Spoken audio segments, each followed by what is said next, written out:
Hello दोस्तों, good morning all of you on your YouTube channel advance study point पर आपका स्वागत है। दोस्तों, जैसा कि मालूम है आपको कि क्लास 10th का एनसीईआरटी के बुक के साथ साथ आपको इस चैनल पे अभी फिलहाल क्लास 10th में जो 2022 में क्लास 10th का एग्जाम देने वाले हैं उन बच्चों के लिए सजेस्ट क्वेश्चन उपलब्ध कराया जा रहा है चैप्टर वाइज। दोस्तों, अभी साइंस चल रहा है। अगर आप इस वीडियो पे न्यू हैं तो दोस्तों इस वीडियो को लास्ट तक देखिए, और पीछे वाली वीडियो अगर नहीं देखे हैं तो आपको बता दूं कि फिजिक्स का पूरा चैप्टर वाइज 2 नंबर्स हो चुका है। उसके बाद केमिस्ट्री का भी पूरा चैप्टर वाइज 2 नंबर्स हो चुका है। अब मैं आज बायो में एंट्री किया हूँ दोस्तों, ठीक है।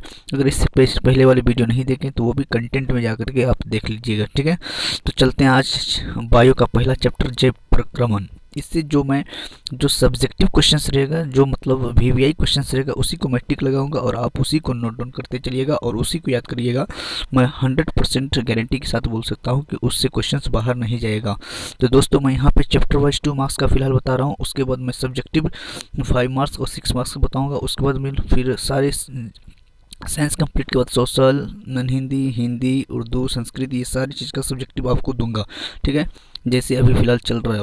उसके बाद जब 10 फरवरी, लगभग 10 फरवरी या मतलब एग्ज़ाम से पहले 1 वीक या 2 वीक पहले आपको सारे सब्जेक्ट का ऑब्जेक्टिव क्वेश्चंस रटवाऊंगा दोस्तों, और जो इम्पोर्टेंस रहेगा वही, ठीक है। अगर आप मैं गारंटी के साथ कह सकता हूँ कि अगर आप मेरा वीडियो देखिएगा लास्ट तक तो आपको बहुत अच्छा लगेगा। और मैं ये भी कह सकता हूँ कि अगर मेरा सजेस्ट किया हुआ क्वेश्चन आप सारे रट लेंगे, सारे याद कर लेंगे, समझ लेंगे, तो दोस्तों 100% मैं विश्वास करता हूँ कि आपको फर्स्ट डिवीजन से कोई नहीं रोक सकता है। यानी 70% 75% आराम से आ सकता है, क्योंकि इन्हीं से सारे क्वेश्चन रहेंगे। तो आज चलते हैं क्वेश्चन नंबर फर्स्ट पे। जो वीवीआई रहेगा वही उसी को मैं सिलेक्ट करूंगा, जो वीवीआई नहीं रहेगा उसको मैं यहाँ पे हटा दिया जाएगा, ठीक है। तो बस सिलेक्टेड क्वेश्चन को आप उतारिएगा। चलते हैं क्वेश्चन नंबर फर्स्ट। उत्सर्जन क्या है? उत्सर्जन में भाग लेने वाले वृक्ष से संबंधित अन्य रचनाओं को सूचीबद्ध करें। तो दोस्तों बहुत इंपॉर्टेंट क्वेश्चन है। उत्सर्जन क्या है? तो देखो दोस्तों, मैं थोड़ा थोड़ा बता देता हूँ। उत्सर्जन कहते हैं शरीर से, यानी अपचित भोज्य पदार्थ को, अपचित भोज्य पदार्थ या अवशिष्ट पदार्थों को शरीर से बाहर निकालने की प्रक्रिया को उत्सर्जन कहते हैं दोस्तों।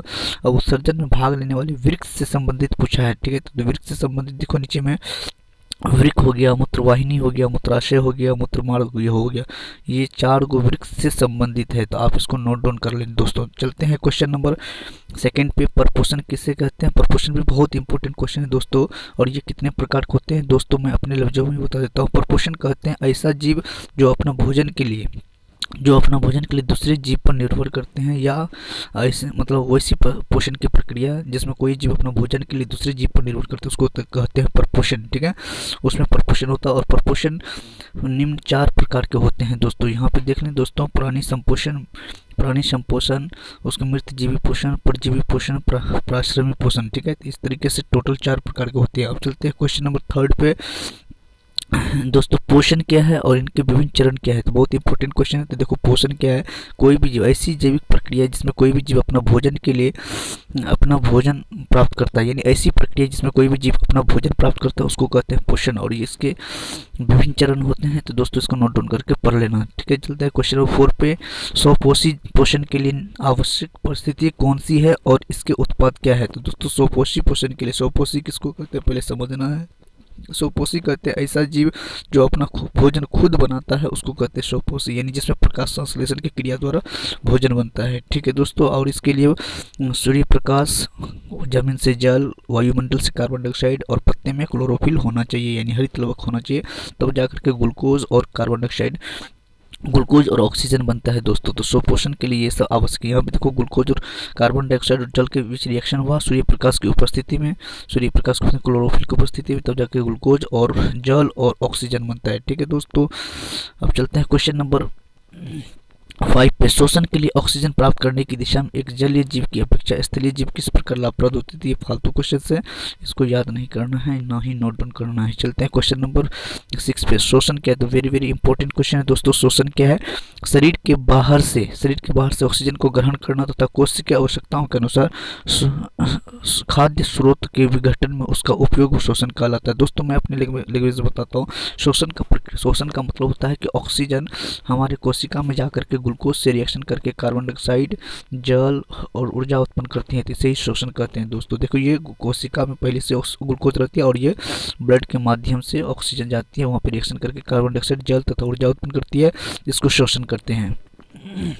क्वेश्चन नंबर 7 देखो, स्वपोषण की आवश्यक शर्तें क्या क्या होती है दोस्तों, इनके उत्पाद क्या हैं।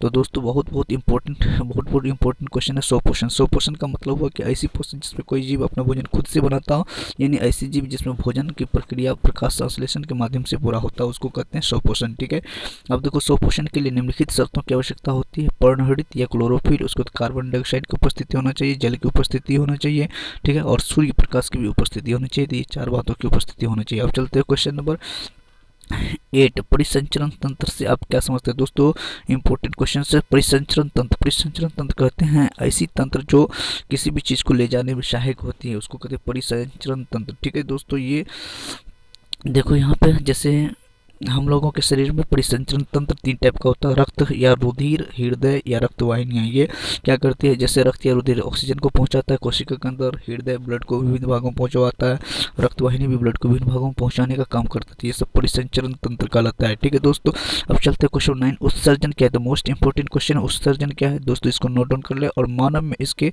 2 प्रमुख अंगों के नाम लिखिए। तो दोस्तों यहाँ पे देखो दोस्तों, यहाँ पे उत्सर्जन कहते हैं कि किसी भी फालतू पदार्थ को यानी अवशिष्ट पदार्थ को अपने शरीर से बाहर निकालने की प्रक्रिया को उत्सर्जन कहते हैं।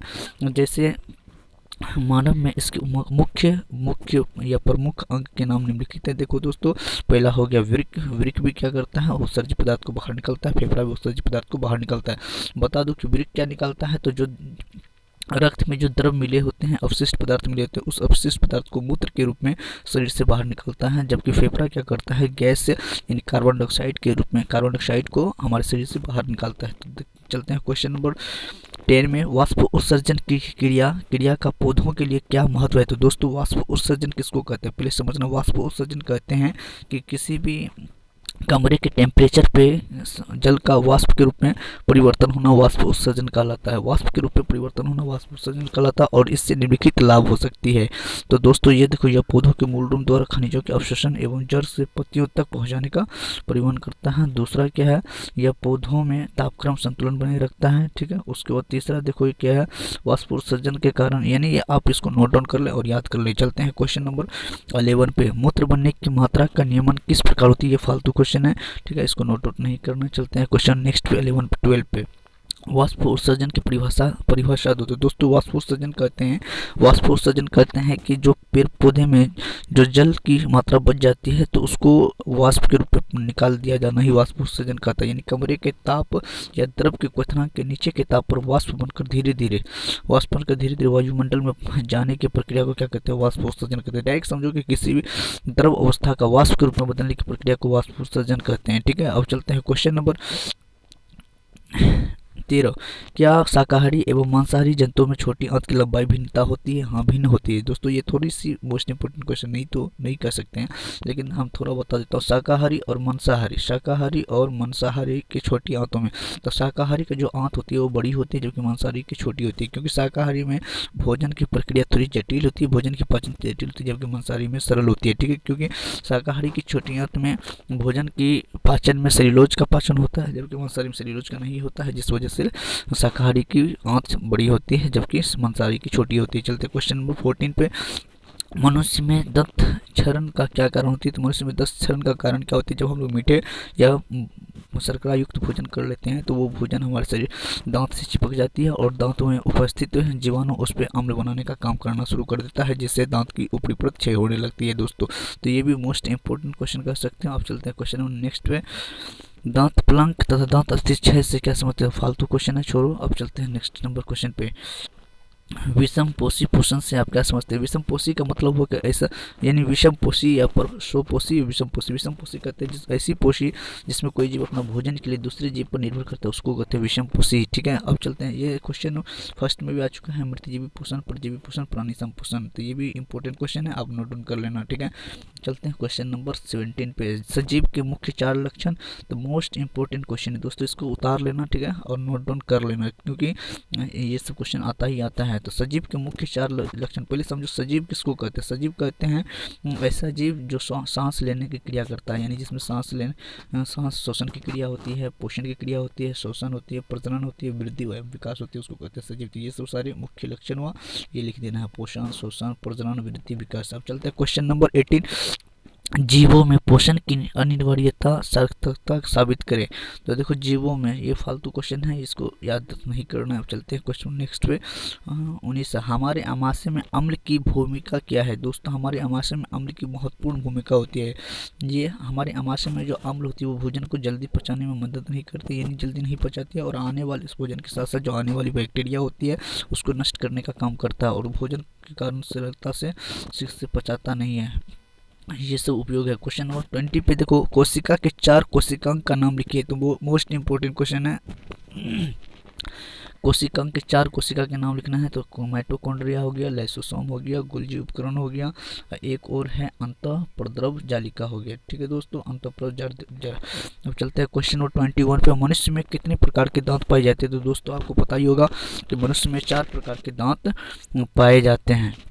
4 प्रकार के दांत पाए जाते हैं। देखो यहाँ पे दिया हुआ है, मनुष्य में 4 प्रकार के दांत पाए जाते हैं। कृतनक या इसी को इंग्लिश में इंसाइजर, भेदक, केनाइन कहते हैं, अग्रचवर्णक या प्रीमोलर कहते हैं, चवर्णक या मोलर कहते हैं दोस्तों। ठीक है, और इसका काम भी दे दिया गया है यहाँ पे, तो आप नोट डाउन कर लेना। चलते हैं क्वेश्चन नंबर 22 पे। उत्सर्जित पदार्थों के निष्कासन हेतु पौधों द्वारा उपयुक्त विधियों का नाम लिखें। तो दोस्तों ये फालतू क्वेश्चन है, इसको नहीं लिखना है। चलते हैं क्वेश्चन नेक्स्ट पे। हमारे शरीर में वसा का पाचन कैसे होता है। यह प्रक्रम फालतू क्वेश्चन है, ये भी, इसको भी नोट डाउन नहीं करना। चलते हैं क्वेश्चन नंबर 24 पे। किसी जीव द्वारा किन कच्ची सामग्रियों का उपयोग होता है। ये भी फालतू क्वेश्चन है, इसको भी नोट डाउन नहीं करना है। चलते हैं क्वेश्चन जो सजेस्ट क्वेश्चन, जो मेन क्वेश्चन आपको वही नोट डाउन करवा रहे हैं दोस्तों। किण्वन की क्रिया क्या है। ये मोस्ट इंपोर्टेंट क्वेश्चन है, किण्वन की क्रिया। इथेनॉल की प्राप्ति के किण्वन अनुप्रयोग किस प्रकार होती है। तो इसको नोट डाउन कर लें और याद कर लेना दोस्तों। ठीक है, अब चलते हैं क्वेश्चन नंबर 26 में। पचे हुए भोजन को अवशोषित करने के लिए क्षुद्रांत को कैसे अभिक्रिया करते हैं। ये फालतू क्वेश्चन है, इसको भी नोट डाउन नहीं करना है। अब चलते हैं क्वेश्चन नंबर 27। तो मोस्ट इंपोर्टेंट क्वेश्चन, प्रकाश संश्लेषण की क्रिया क्या है और रासायनिक समीकरण में व्यक्त कीजिए। ठीक है, तो बताए थे प्रकाश संश्लेषण की क्रिया क्या है कि पेड़ पौधा वायुमंडल से कार्बन डाइऑक्साइड, जमीन से जल तथा सूर्य प्रकाश और पत्ती में उपस्थित क्लोरोफिल की उपस्थिति में क्या करती है, कार्बन डाइऑक्साइड और जल आपस में रिएक्शन करके ग्लूकोज बनाती है, और ग्लूकोज बनाती है। यहाँ पे देखो ग्लूकोज बनाया हुआ है। ठीक है, ग्लूकोज बनाती है, उसके बाद ग्लूकोज बनाती है, ऑक्सीजन बनाती है और जल बनाती है। ठीक है, इस तरीके से प्रकाश संश्लेषण होती है। अब चलते हैं क्वेश्चन नंबर 28 पे। 28 देखो, रक्त की संरचना को समझाइए। दोस्तों रक्त लाल रंग का गाढ़ा क्षारीय तरल पदार्थ होती है जो मुख्य रूप से कोशिका तथा प्लाज्मा से बना होता है। दोस्तों रक्त 3 प्रकार की होती है, आपको बता दें। रक्त कोशिका, लाल रक्त कोशिका, श्वेत रक्त कोशिकाएं, पट्टिकाणु, ये 3 प्रकार की होती है। और किसमें कितना परसेंट प्लाज्मा, देखो 550 से 555% होती है, जिसमें 90 से 92% जल होती है, उसमें 6 to 8% प्लाज्मा होती है प्रोटीन। ठीक है, तो इस तरीके से आप इसको नोट डाउन करके याद कर लेना। ठीक है, अब क्वेश्चन नंबर 29, रक्त पट्टिकाणु की क्या भूमिका है। तो मोस्ट इंपोर्टेंट क्वेश्चन है दोस्तों, ये सब आप नोट डाउन करते जाइए। वीडियो थोड़ी सी लंबी हो जाएगी, जिस वजह से मैं आपको सिर्फ नोट डाउन करने कह रहा हूँ दोस्तों। यहाँ पे डिस्कशन अभी नहीं कर रहा हूँ उतना। मृतजीवी पोषण क्या है दोस्तों, इसको भी आप नोट डाउन कर लें। मृतजीवी पोषण दोस्तों ये बहुत बड़ा लिखा हुआ है, लेकिन मैं शॉर्टकट में थोड़ा सा आपको बता देता हूँ। मृतजीवी पोषण का मतलब हुआ कि ऐसी जीव जो मरे हुए जीव जंतुओं से भोजन करता है, जैसे कवक हो गया, जीवाणु, विषाणु, यानी जो सूक्ष्म जीव होते हैं उसको कहते हैं मृतजीवी पोषण। ठीक है, उसमें मृतजीवी पोषण होती है। अब चलते हैं क्वेश्चन नंबर 31 पे। जीवन के अनुरक्षण के लिए आप किन प्रक्रमों का आवश्यक मानेंगे। तो जीवन के प्रक्रमण के लिए दोस्तों, यानी जीवन जीने के लिए अनुरक्षण निम्नलिखित प्रक्रमों का आवश्यक मानेंगे। तो पोषण, शोषण, परिवहन एवं उत्सर्जन इत्यादि, ये 4 जो नियम है जो जीवन को जीने के लिए आवश्यक है। अब चलते हैं क्वेश्चन 32 पे। मछली, मच्छर, केचुआ तथा मनुष्य के मुख्य श्वसन अंगों के नाम लिखे। तो बहुत इंपॉर्टेंट क्वेश्चन। मछली में जानवर करते हैं आप, गिल होता है उसके, तो मच्छर में श्वसन अंग श्वासनली या ट्रेकिया होता है मच्छर में। ठीक है, केचुआ में मुख्य श्वसन अंग त्वचा होता है, जबकि मनुष्य का फेफड़ा होता है। अब चलते हैं क्वेश्चन नंबर 33 में। प्रकाश संश्लेषण के लिए आवश्यक कच्ची सामग्री पौधे कहाँ से प्राप्त करते हैं। तो दोस्तों आपको ये पता है, कितना बहुत बार क्वेश्चन को कर चुका हूँ दोस्तों। प्रकाश संश्लेषण के लिए आवश्यक कच्ची सामग्री यानी कार्बन डाइऑक्साइड वायुमंडल से प्राप्त करता है। ठीक है, उसके बाद जल देखो जमीन से प्राप्त करता है, पर्णरित पौधे के पत्ती में पाई जाती है, सूर्य प्रकाश सूर्य से प्राप्त करती है। तो यह तब जाकर के प्रकाश संश्लेषण क्रिया संभव हो पाती है। चलते क्वेश्चन 34 पे। शोषण के लिए ऑक्सीजन प्राप्त करने की दिशा में एक जलीय जीव, फालतू क्वेश्चन है, इसको न रटे। चलते हैं क्वेश्चन नंबर 35 पे पौधों में गैसों का आदान प्रदान कैसे होता है। तो दोस्तों मोस्ट इंपोर्टेंट क्वेश्चन है। देखो पौधों में गैसों का आदान प्रदान पौधों के पत्ती के निचले हिस्से में छोटे छोटे छिद्र होते हैं जिसको क्या कहते हैं, रंध्र या स्टोमाटा कहते हैं। उसी के माध्यम से कार्बन डाइऑक्साइड लेता है और ऑक्सीजन को छोड़ता है। ठीक है, अब चलते हैं क्वेश्चन नंबर 36 पे। आमाशय में पाचक रस की क्या भूमिका है। दोस्तों आमाशय में पाचक रस अभी भी बताए थे, पाचक रस या HCl अम्ल की पाया जाता है जिसकी महत्वपूर्ण भूमिका होती है। HCl अम्ल क्या करता है, भोजन के साथ आने वाली जीवाणु को नष्ट करता है और भोजन को थोड़ा लेट सेट पचाने में मदद करता है। ठीक है, तुरंत नहीं पचाता है। अब चलते हैं क्वेश्चन नंबर 37, ग्लोमेरुलर फिल्ट्रेशन से आप क्या समझते हैं। दोस्तों ये ग्लोमेरुलर फिल्ट्रेशन अफवाह है, तो इसको नोट डाउन कर लेना दोस्तों, फिर भी उतना ज़्यादा इंपॉर्टेंस नहीं है। अब चलते हैं क्वेश्चन 38 पे। विभिन्न प्रकार के प्राणी संपोषी भोजो, फालतू क्वेश्चन है, इसको नोट डाउन नहीं करना। चलते हैं क्वेश्चन नेक्स्ट 39 पे। पत्तियों को प्रकाश संश्लेषी अंग क्यों कहा जाता है। देखो पत्तियों के अंदर हरे वर्णक या परिणित या क्लोरोफिल की उपस्थिति में प्रकाश संश्लेषण प्रकरण केवल क्लोरोफिल की उपस्थिति में संभव हो पाता है। यानी प्रकाश संश्लेषण केवल क्लोरोफिल की उपस्थिति में ही संभव हो पाता, अन्यथा नहीं हो पाएगी, इसलिए इसको प्रकाश संश्लेषी अंग कहा जाता है। पित्त क्या है, मनुष्य के भोजन में क्या महत्व है, फालतू ये क्वेश्चन है। चलते हैं क्वेश्चन नेक्स्ट पे। क्वेश्चन नंबर 41, हमारे शरीर में हीमोग्लोबिन की कमी से क्या परिणाम हो सकते हैं। दोस्तों हीमोग्लोबिन रक्त कोशिका पाई जाती है, यह कोशिका के साथ मिलकर ऑक्सी हीमोग्लोबिन का निर्माण करती है। यह कोशिका के ऑक्सीजन को विस्तृत कर देती है जिससे कोशिका के शोषण होते हैं, कोशिका में शोषण होते हैं और हमारे यानी हीमोग्लोबिन बहुत अधिक आवश्यक है हमारे शरीर में, क्योंकि हीमोग्लोबिन ही ऑक्सीजन को ले जाता है। ठीक है, जिसकी वजह से हम लोग सांस ले पाते हैं। अब चलते हैं क्वेश्चन नंबर 42, लसिका की क्या उपयोगिता है। ये फालतू क्वेश्चन है। ठीक है, इसको भी नोट डाउन नहीं करना है। चलते हैं क्वेश्चन नंबर 43 पे। पौधों में मूल रोमों की कोशिकाओं में जल के पहुंचने की विधि का हो गया, ये भी फालतू क्वेश्चन है, इसको भी नोट डाउन नहीं करना है। चलते हैं क्वेश्चन नंबर 44 पे। गैसों के अधिकतम विनिमय के लिए कोशिकाएं किस प्रकार, ये भी फालतू क्वेश्चन है। चलते हैं क्वेश्चन नंबर नेक्स्ट पे दोस्तों। क्वेश्चन नंबर 45, पाचन किसे कहते हैं। मनुष्य के आहार नल के विभिन्न अंगों द्वारा बताएं। तो दोस्तों ये थोड़ा सा इंपॉर्टेंट क्वेश्चन है, इसको नोट डाउन कर ले। वह क्रिया जिसमें एंजाइम की सहायता से जटिल भोज्य पदार्थों को सरल अणुओं में अपघटित किया जाता है उसे ही पाचन कहते हैं दोस्तों। अब क्वेश्चन नंबर 46 देखो, उच्च संगठित पादप में वहन तंत्र के घटक क्या है। दोस्तों ये फालतू क्वेश्चन है। वहन तंत्र के घटक तो इसे हम बता सकते हैं कि एक जाइलम हो गया, एक फ्लोएम हो गया। ठीक है, जाइलम जल को परिवहन करवाता है पेड़ पौधा में, जबकि फ्लोएम भोजन को विभिन्न दिशाओं में पहुंचाता है। तो इस तरीके से क्वेश्चन नंबर 46 भी थोड़ी सी इंपॉर्टेंस है। अब चलते क्वेश्चन नंबर 47, क्या होगा अगर मानव शरीर से दोनों वृक्क को हटा दिया जाए। दोस्तों अगर मानव शरीर से दोनों वृक्क को हटा दिया जाए तो ब्लड का में जो अपशिष्ट पदार्थ रहेगा वो सबका अवशोषण यानी उसका निष्कासन नहीं हो पाएगा, जिस वजह से ब्लड धीरे धीरे विषाक्त हो जाएगी और हम मर जाएंगे। तो इस तरीके से 47 नंबर भी इंपॉर्टेंट क्वेश्चन है। ठीक है, तो इसको थोड़ा लिख लें। अब चलते हैं क्वेश्चन नंबर 48, कठोर परिश्रम या अभ्यास करते समय सांस लेने की क्रिया पर क्या प्रभाव पड़ता है। दोस्तों कठोर परिश्रम या अभ्यास करते समय उस समय क्या होता है, ऑक्सीजन की अपर्याप्त मात्रा हम ले पाते हैं, जिस वजह से हमारे शरीर में लैक्टिक अम्ल का निर्माण होता है, मांसपेशियों में जमा हो जाती है, जिस वजह से हमें दर्द का आभास होता है यानी थकान का आभास होता है। तो इस तरीके क्वेश्चन नंबर 48 उतना ज़्यादा इंपॉर्टेंस नहीं है, फिर भी मैं थोड़ा बता दिया आपको। चलते हैं 49 पे। हमारे जैसे बहुकोशिकीय जीवों में ऑक्सीजन की आपूर्ति आवश्यकता पूरी करने में विसरण क्यों आवश्यक है। तो ये फालतू क्वेश्चन है। ठीक है, विसरण क्यों आवश्यक है, ये फालतू क्वेश्चन है। विसरण अब मैं थोड़ा बता दूं तो विसरण इसलिए आवश्यक है क्योंकि हमारे शरीर की सारी कोशिका वायुमंडल के संपर्क में नहीं हो पाती है, जिस वजह से विसरण आवश्यक है। अब चलते हैं क्वेश्चन नंबर मनुष्य के 50। क्वेश्चन नंबर 50, मनुष्य के आमाशय में जो HCl अम्ल स्रावित होता है वो कैसे कार्य करता है। तो ये क्या करता है, HCl अम्ल क्या करता है, आने वाली जीवाणु को नष्ट करता है, भोजन के साथ जो आने वाली जीवाणु होती है उसको नष्ट करता है और भोजन को थोड़ा सा देर से पचाने का काम करता है। ठीक है, तो क्वेश्चन नंबर 57 ये फालतू क्वेश्चन है। चलते हैं क्वेश्चन नंबर 57 नहीं था, 52 था, 51 था। ठीक है, 52 देखो, कीटों में ऑक्सीजन सीधे उत्तकों को क्यों पहुंचाया जाता है, इस विधि में रचना का वर्णन करते हैं। ये फालतू क्वेश्चन है। ठीक है, चलते हैं क्वेश्चन नंबर 53 पे। वाष्प उत्सर्जन एवं स्थानांतरण में अंतर स्पष्ट करें। वाष्प उत्सर्जन का मतलब हुआ पेड़ पौधा से जल का वाष्प के रूप में बाहर निकालने की प्रक्रिया को वाष्प उत्सर्जन कहते हैं। स्थानांतरण का मतलब हुआ कि एक स्थान से दूसरे स्थान पौधा में जल का परिवहन का मतलब है स्थानांतरण। ठीक है, तो पौधों में स्टोमाटा कहाँ पाए जाते हैं, मोस्ट इंपोर्टेंट क्वेश्चन है दोस्तों। स्टोमाटा कहाँ पाया जाता है, तो पौधों के पत्ती के निचले हिस्से में, छोटी छोटी छिद्र होती है जिसे स्टोमाटा कहते हैं। अब देखो क्वेश्चन नंबर 55, किण्वन किस प्रकार का शोषण होता है या कहाँ होता है, तो देखो ये मोस्ट इंपोर्टेंट क्वेश्चन है दोस्तों, इसको भी नोट डाउन कर लें। तो उतनी ज़्यादा टाइम नहीं है जिस वजह से मैं डिस्कशन नहीं कर पा रहा हूँ। अब देखो 56, लस्सी का विष में किस प्रकार हवा के साथ अंदर प्रवेश करने वाले धूल कणों के साथ रोगाणुओं की रोकथाम करता है, तो ये मोस्ट इंपोर्टेंट नहीं है, ठीक है, फालतू है, इसको मत लिखिए। चलते हैं क्वेश्चन नंबर 57 पे, हृदय में कपाटों की क्या आवश्यकता होती है, दोस्तों फालतू क्वेश्चन है, ये भी क्वेश्चन नहीं आने वाला है। चलते क्वेश्चन नंबर 58 पे, शोषण और दहन में अंतर लिखिए, तो मोस्ट इंपोर्टेंट क्वेश्चन है, आप सिर्फ इसको उतार लेना, ठीक है।